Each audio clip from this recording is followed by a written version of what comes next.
বিসমিল্লাহির রহমানির রহিম।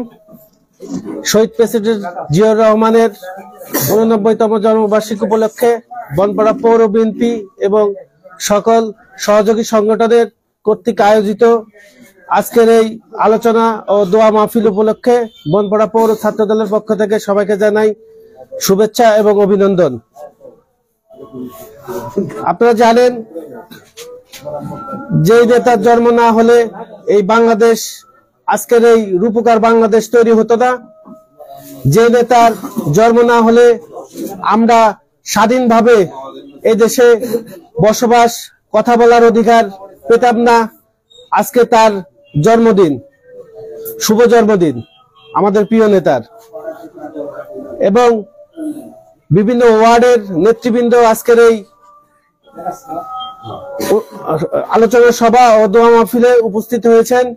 সবাইকে জানাই শুভেচ্ছা। আমি একটি কথা বলবো, যে নেতা আদর্শে আমরা রাজনীতি করি, সেই নেতার আদর্শে যেন আমরা ধারণ করে আমরা আগামী দিনের রাজনীতি পরিধি বৃদ্ধি করতে পারি, সেই আশাবাদ ব্যক্ত রেখে আমি আমার বক্তব্য শেষ করছি এবং আল্লাহ হাফেজ।